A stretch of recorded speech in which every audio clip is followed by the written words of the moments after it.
తమిళనాడు పెరియార్ పుట్టిన కర్మభూమి. సుబ్రహ్మణ్య భారతి పాటలు రాసిన నేల. ద్రావిడ ఉద్యమానికి, నాస్తికోద్యమానికి పునాది ఆ ప్రాంతం. రాష్ట్రాన్ని గొప్పగా ముందుకు తీసుకెళ్తున్నాం అని గొప్పలు చెప్పే కరుణానిధి కుటుంబం పాలిస్తున్న రాజ్యంలోనే ఓ బాలికకు అమానుషం జరిగింది.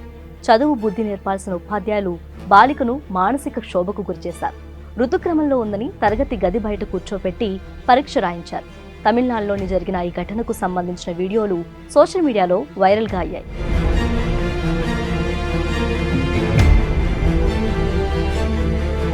కోయంబత్తూరు జిల్లాలోని ఓ స్కూల్లో 8వ తరగతి చదువుతుంది ఆ దళిత బాలిక. ఆమె ఏప్రిల్ 5న పుష్పవతి అయింది. ఆ తర్వాత 2 రోజులకు ఫైనల్ ఎగ్జామ్స్ ఉండడంతో స్కూల్కి వెళ్ళింది ఆ బాలిక. అప్పటికే విషయం టీచర్లకు తెలియడంతో ఆమె ముట్టులో ఉందని తరగతి గదిలోకి రానివ్వలేదు. బయటే మెట్ల మీద కూర్చోబెట్టి పరీక్ష రాయించారు.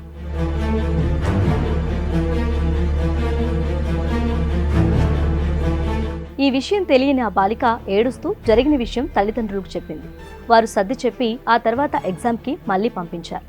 ఏం జరుగుతుందో తెలుసుకునేందుకు బాలిక తల్లి స్కూల్కి వెళ్ళింది. సేమ్ సీన్ అక్కడ ఉండడంతో దానిని వీడియో తీసింది.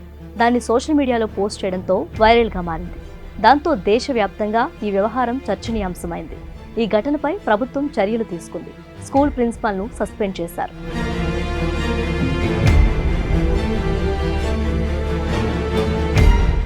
వీడియో సోషల్ మీడియాలో రావడంతో అందరూ ఆ స్కూల్ యాజమాన్యం మీద విమర్శలు చేస్తున్నారు.